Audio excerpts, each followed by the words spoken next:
Libreville, afin d'analyser le déroulement de ce vote, et c'est en compagnie de Serge Lungu, enseignant-chercheur et maître de conférences en géographie politique à l'université Omar Bongo de Libreville.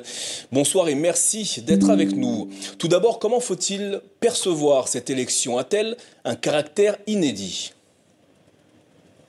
Bonsoir messieurs. Oui, effectivement, je pense que dans vos précédents reportages, ça a été dit.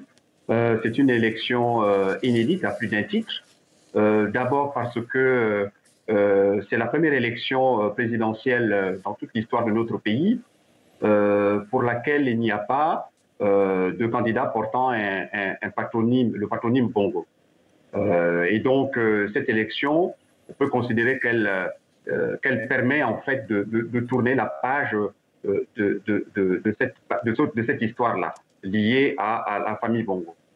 D'un autre côté, c'est une élection dont le climat social apparaît apaisé, ce qui tranche avec l'atmosphère électrique qui a Alors toujours... justement, Serge Lungu, le déroulement de ce scrutin s'est déroulé dans une certaine sérénité, on l'a vu dans les images précédentes. Ce n'était pas forcément le cas auparavant. Selon vous, à quoi est-ce dû? C'est dû à un certain nombre de raisons, notamment le fait que, à l'époque, vous aviez face à face des personnalités dont la rivalité polarisait fortement l'attention populaire. Pour ne pas remonter très loin, prenons par exemple les deux dernières élections présidentielles où on a vu cette opposition très forte entre Jean Ping et Ali Bongo, entre Ali Bongo et André Baobam. Aujourd'hui, on ne ressent pas cette rivalité-là, même si c'est vrai qu'on a pu constater pendant la campagne qu'il y avait des pics entre les deux figures émergentes donc, de cette élection, mais globalement, c'est apaisé. C'est d'autant plus apaisé que, en fait, la volonté de la majorité des Gabonais, qui était de voir partir Ali Bongo, cette volonté a été exaucée et donc voilà, on peut considérer que les gens ont repris goût pour ainsi dire, à la politique et donc vont voter tranquillement. Alors on le disait, l'heure est actuellement au dépouillement des bulletins de vote. On ne sait pas s'il y aura une victoire d'un des 8 candidats dès le premier tour ou s'il y aura un second tour. Néanmoins, de nombreux défis attendent le futur président du Gabon. Selon vous, où se situent les priorités? Alors les priorités, ça a été également dit par les personnes que vous avez interrogées. Je ne vais pas citer tous les défis ici, mais disons que parmi les défis qui reviennent un peu systématiquement quand on interroge les gens, c'est d'abord le chômage. Le chômage qui frappe notamment 40% des jeunes diplômés, ce qui amène à questionner à la fois le système éducatif, la politique d'exploitation scolaire. Et donc, le chômage, c'est véritablement une bombe sociale à retardement.